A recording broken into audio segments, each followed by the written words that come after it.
So, I want to say a few things about defending your choice of biblical character. We're making this transition from 3 weeks of intense Enneagram work to using that knowledge in a real specific way, which is your sermon. And when I talk about defending your biblical choice, what I'm really describing more is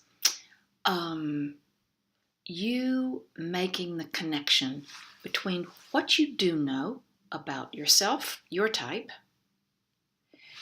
what you know about the biblical character, depending on what is written about them, or even historically what you find out, and how that maps onto what you know about that Enneagram type. So what I'm really looking for is a sense of your confidence.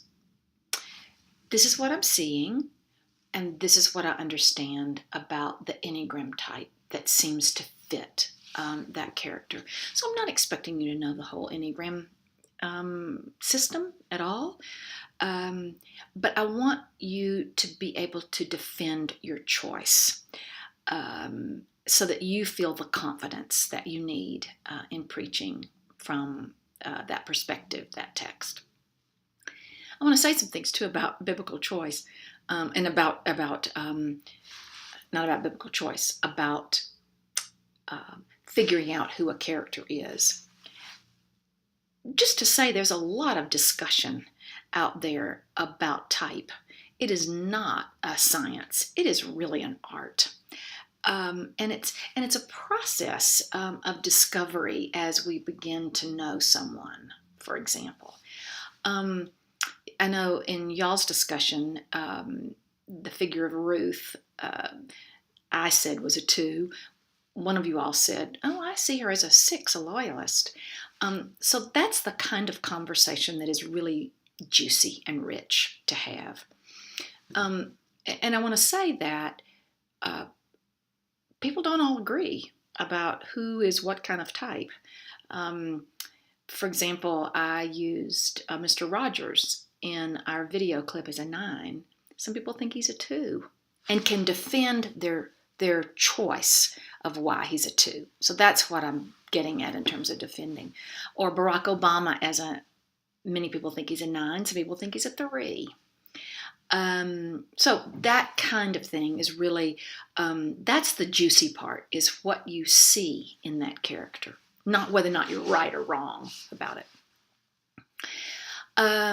And then about preaching on a biblical character. I've written you some things, but I've had some other thoughts that might give you some ideas for how to preach this text.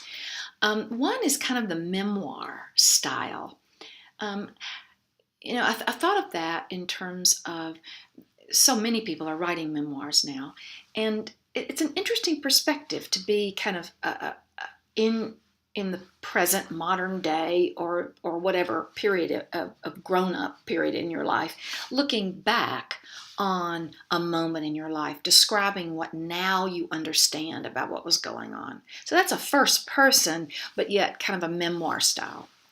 And then there's also just the one-act play, which is more a present embodiment, even telling the story almost as it's happening. And that is a more present, embodied first person.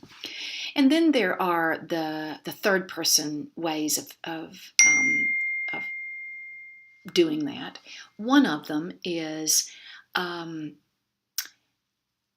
how shall I say it? It's like those who write biographies. Those who write biographies about a person really value that person, either for themselves or for their place in history. So what you would be doing in that sermon is, this is an important figure. This is why this figure is important to me, important to the people of faith, important for whatever reason. And so kind of the biographical kind of way of telling it, which is a little bit more serious. The other way is kind of a historical fiction kind of way. Historical fiction is taking what we know, and we're all going to be doing a little historical fiction, playing with some of the facts, but taking what we know and then maybe looking at the underside of that, looking at from a perspective that we don't always see from. So there's a more of a sense then of a creative way of looking at a character. So any of those are fine, or any of the other ways that you want to explore the character preaching.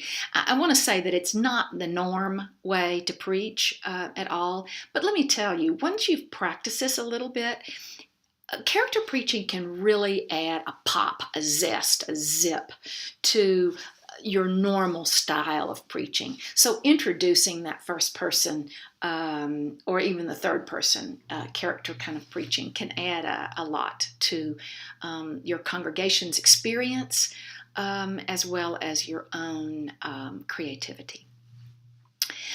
So finally, I just want to say a word about the 7 steps in writing a sermon. I really wrote that for you all who have never preached before or haven't preached much before, as a step-by-step format to really learn how to write a sermon. That's my best practices, and using it over a long period of time, and others who have also modeled that. What I want to say too about it is even you who've been preaching for a while can get into a rut, because we get into a habit quickly because the time is so short in a week. So we have to shorten our process even. And so this might give you an opportunity to shift your process for these 3 sermons, try on this 7 steps, and see what you learn. See what new and new maybe, or helpful questions that you might ask, processes to get into either the text or the theme. I look forward to your sermons next week, and invite you to Skype with me if you are still searching for your own type or not quite sure. I do about a 30-minute Skype session, and any and all of you are welcome to contact me, and we'll set a date for that. So look forward to see you next week. Thanks. Bye.